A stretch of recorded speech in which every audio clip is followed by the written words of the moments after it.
Bismillahirrahmanirrahim. Assalamualaikum warahmatullahi wabarakatuh. Waalaikumsalam warahmatullahi wabarakatuh. Alhamdulillahilladzi arsala rasulahu bil huda wa dinil haqq yaghfiru 'ala kulli wa kafa billahi shahidan. Asyhadu an la ilaha illallah wa asyhadu anna Muhammadan abduhu wa rasuluh.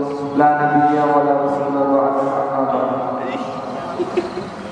Awalan hayyin syukurullah azza wa jalla alladzi qad a'tana ni'matan katsiratan wa ni'matan azimatan hatta nastati wa nastati fi hadal musalla fa insyaallah mubarak. Amin. Shalawatan daiman mutalazimin ila habibina wa syafi'ina wa dhukrina maulana Muhammad sallallahu alaihi wasallam. Alhamdulillah, pada kesempatan siang hari ini kita masih diberikan kesehatan jasmani, rohani. Kita masih diberikan kekuatan sama-sama melaksanakan salat berjamaah. Karena orang yang bisa melaksanakan salat berjamaah itu adalah orang-orang yang terpilih. Karena belum tentu semuanya bisa merasakan. Alhamdulillah. Alhamdulillah, pada kesempatan siang hari ini insyaallah saya jelaskan tentang hukum mengqadha salat yang ditinggalkan dengan sengaja. Ya. Yaitu ada sebuah pertanyaan. Semisal seorang wanita ketika ia kecil, lalu setelah dia beranjak dewasa, dia baru bertobat, dan apakah dia wajib mengqadha salatnya ketika sebelum semasa dia dewasa? Jawabannya adalah bahwa orang yang meninggal salat secara sengaja itu tidak wajib mengqadhanya. Atau dengan kata lain, dosa dia tetap gak bisa jatuh. Ya. Merujuk kepada hadis Nabi bahwasanya di dalam Al-Quran, sesungguhnya di dalam Al-Quran, inna salata kanat alal mu'minina kitaban mawquta.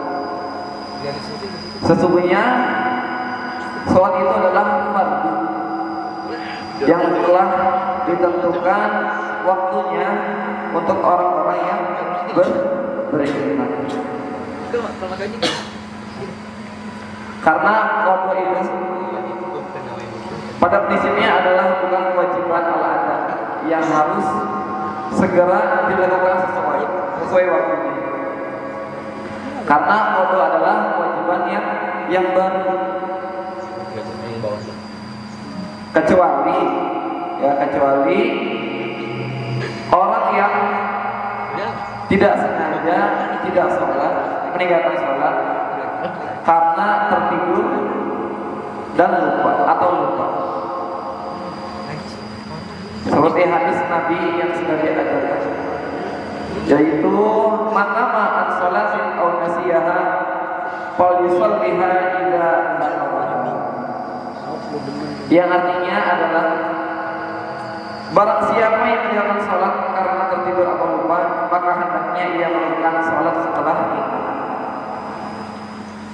Nah, ini misalnya di antara antum semua, kita semua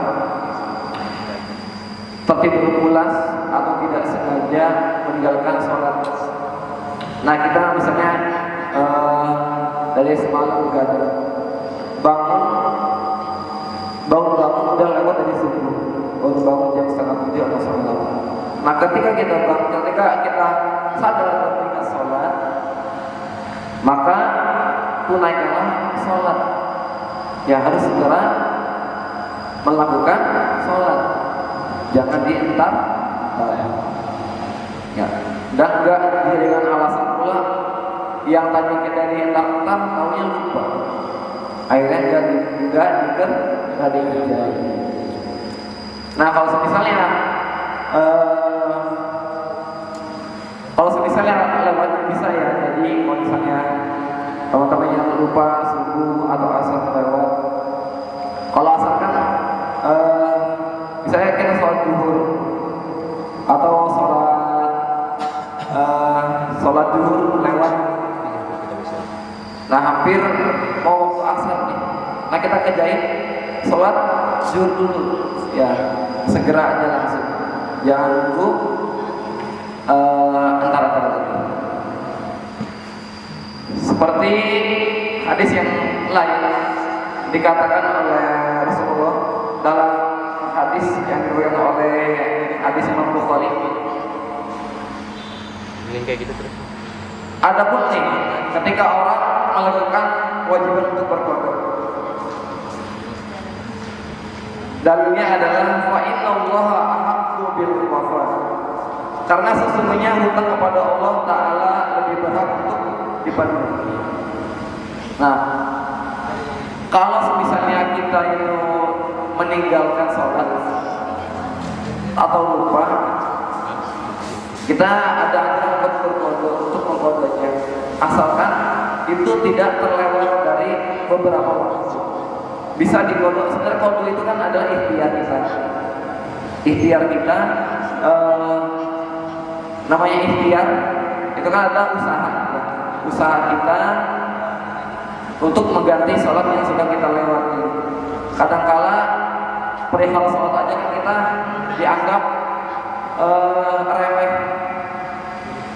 ya, jadi kita anggap sholat itu remeh, kadang risiko kita tinggalkan ya, yang tidak sengaja aja nggak boleh, apalagi disengaja.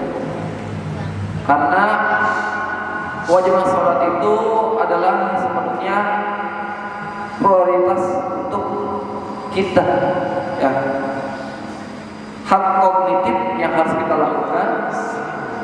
Kenapa? Hal yang harus kita lakukan untuk semata-mata mendapatkan ridho dari Allah. Dan dari lain disebutkan as-sholatu imaduddin. Sholat adalah tiang agama. Barang siapa yang sholatnya benar, man sholat sholatuhu fasolaha akhlaquhu. Barang siapa yang sholat, kemudian sholatnya itu benar, maka sifatnya juga, akhlaknya juga pasti benar. Man fasadat sholatuhu, siapa yang merusak atau dirusak sholatnya, fasadat akhlaquhu, maka rusak juga tuh amalan dia juga, entah akhlaknya. Nggak usah, makanya banyak kalau kita mau mulai, kita bingung nih, mulai awal langkah kita ini dari mana, mau benerin kita ini dari mana, maka mulai dari sholatnya. Saya nanti aja sholatnya menjadi benar. Kalau nggak sholatnya kapan mau benar? Karena rujukan orang benar itu dilihat dari sholat. Sholat yang gimana? Sholat yang memenuhi rukun dan syarat sah serta ikhlas lillahi ta'ala. Nah begitu ya teman-teman. Nah materi mungkin cukup itu aja materi bisa saya